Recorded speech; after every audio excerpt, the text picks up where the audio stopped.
Have you ever found yourself in a conversation making what you thought was a brilliant point, only to be met with a blank stare, or worse, an argument? Have you ever walked away from an interaction feeling misunderstood or wishing you could have connected just a little bit better? What if I told you that the secret to being more persuasive, more liked, and more effective in every part of your life has been hiding in plain sight for nearly a century?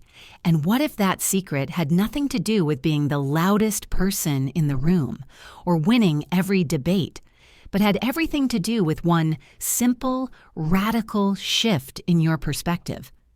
Today, we're diving into one of the most influential self-help books ever written, How to Win Friends and Influence People by Dale Carnegie. First published in 1936, you might think it's a bit dated. But the reason it has sold over 30 million copies and continues to be a bestseller is because it's not about fleeting social media trends or corporate jargon. It's a masterclass in human nature.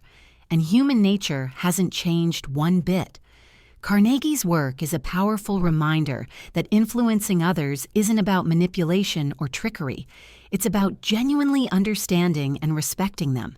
It's about shifting the spotlight from yourself onto the other person. Carnegie's entire philosophy can be boiled down to a few fundamental principles, and the very first one is perhaps the most difficult, yet most important. It's this: don't criticize, condemn, or complain. Think about it. When you criticize someone, what's their immediate reaction? They get defensive. They justify their actions. Criticism wounds a person's pride, hurts their sense of importance, and arouses resentment. It almost never results in lasting change. Carnegie tells a striking story to prove this point. He talks about one of the most notorious gangsters in American history, Al Capone. Publicly, Capone was public enemy number one. But how did Capone see himself? He said, and I quote, "I have spent the best years of my life giving people the lighter pleasures, helping them have a good time, and all I get is abuse, the existence of a hunted man." He didn't blame himself for anything. He saw himself as a public benefactor who was simply misunderstood. Now, if a man like Al Capone was so incapable of seeing his own faults, what does that say about the everyday people you and I interact with? When we criticize our children, our partners, or our employees, we're not inspiring change. We're just breeding resentment. So if we can't criticize, what should we do instead? This brings us to the second principle, which is the positive alternative. Give honest and sincere appreciation. There is one secret, Carnegie says, to influencing people, and that is to figure out what they want and show them how to get it. And what do people want more than almost anything else? They want to feel important. They crave appreciation. This isn't about cheap, insincere flattery.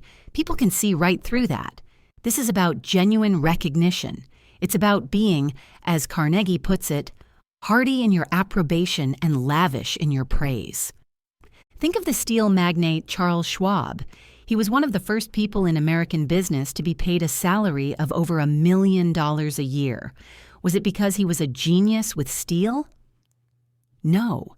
Schwab himself said his greatest asset was his ability to arouse enthusiasm among his people. He said, "I consider my ability to arouse enthusiasm among my people the greatest asset I possess, and the way to develop the best that is in a person is by appreciation and encouragement." He was famous for walking through his steel mills and always finding something to praise. A simple compliment about a clean workspace or a job well done could transform an employee's attitude for the entire day. How often do we do the opposite? We stay silent when things are going right, and we speak up only when there's a problem to fix. Carnegie challenges us to reverse that, to actively look for things to praise, and to do it sincerely. This leads directly into the third major idea: arouse in the other person an eager want. This is the core of persuasion.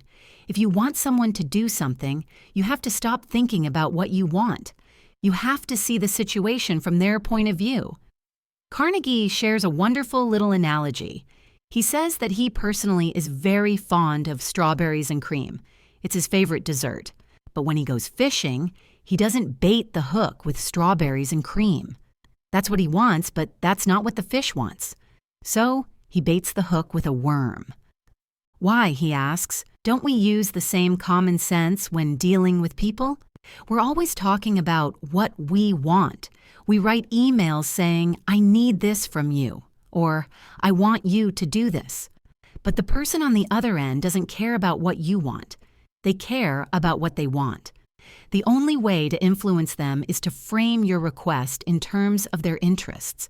For example, a father couldn't get his young son to eat his food. Nagging, threatening, pleading. Nothing worked. So the father thought about what the boy wanted. The boy was constantly being bullied by an older kid. So the father said, Son, if you eat these vegetables, it'll help you grow up big and strong, and then you'll be able to beat that bully easily. The boy didn't need any more encouragement. The father had connected what he wanted for the boy to eat with what the boy wanted to be stronger. Now, all of these principles of influencing people are built on a foundation of making friends, and Carnegie's advice here is just as profound. His number one rule for making people like you is this: become genuinely interested in other people. It sounds so simple, but think about how rarely we do it. Most of the time, we're just waiting for our turn to talk. We're thinking about our own stories, our own problems. Carnegie points out that you can make more friends in 2 months by becoming genuinely interested in other people than you can in 2 years by trying to get other people interested in you. His perfect example, a dog. A dog makes its living by giving you nothing but love. When you come home, it jumps, it barks. It's overwhelmed with joy just to see you. It has no ulterior motive. It is purely and genuinely interested in you, and that's why we love them. We can learn from that. Ask people questions about themselves. Ask them about their day, their hobbies, their family, and listen. Really listen. Which brings us to a few practical tools. Smile. A simple, genuine smile communicates warmth and openness before you even say a word. Carnegie tells the story of a New York stockbroker who was known for his grumpy demeanor. He decided to try an experiment. He would smile at everyone he met for a week. The results were immediate. His receptionist was shocked. His colleagues were friendlier. He felt happier himself. A smile costs nothing, but its value is immense. Another tool: remember that a person's name is, to that person, the sweetest and most important sound in any language. We all love hearing our own name. It's a sign of recognition. It makes us feel seen. Great leaders have always known this. Franklin D. Roosevelt built a political dynasty in part because he had a gift for remembering names. He made everyone he met feel like they were personally important to him. Taking the small effort to learn and use someone's name is one of the most powerful compliments you can pay them. And finally, be a good listener. Encourage others to talk about themselves. This might be the most underrated social skill of all. We often think that to be a great conversationalist, we need to be witty and tell amazing stories. But Carnegie argues the opposite. The best conversationalists are often the best listeners. He tells a hilarious story about attending a party where he was introduced to a distinguished botanist. Carnegie said almost nothing all night. He just listened with rapt attention as the botanist spoke for hours about exotic plants and experiments. Later that evening, the botanist told the party's host that Carnegie was the most brilliant and interesting conversationalist he had ever met.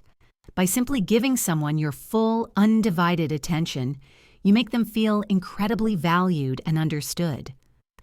The final piece of the puzzle is what to do when disagreements inevitably arise. Carnegie's advice is counterintuitive. He says the only way to get the best of an argument is to avoid it. You can't win an argument. If you lose it, you lose it. And if you win it, you've made the other person feel inferior. You've hurt their pride and you've made them resent you, so you still lose. Instead, show respect for the other person's opinion. Never say, "You're wrong." Start by finding common ground And if you are wrong, admit it quickly and emphatically. There's incredible strength in saying, "I made a mistake." It immediately disarms the other person and makes them more likely to be generous and forgiving. It stops an argument before it can even begin. So, what can we take away from this nearly 90-year-old book? The central message is a timeless call for empathy. It's a reminder that every interaction we have is an opportunity to make someone feel appreciated, understood, and important. The principles aren't complex psychological tricks. They are simple acts of kindness, respect, and genuine interest. Here's a challenge for you. For the next 24 hours, just try one thing from this book. Just one. Perhaps it's giving a specific, sincere compliment to a coworker or a family member for something they did well. Or maybe it's the next time you feel the urge to criticize. You stop, take a breath, and say nothing at all. Or maybe you can put your phone down, look someone in the eye, and ask them a question about their day, and then just listen without planning what you'll say next. The real power of Dale Carnegie's wisdom isn't in knowing it, but in living it. You might just be amazed at the influence you can have and the friends you can make by making one small change in how you connect with the people around you.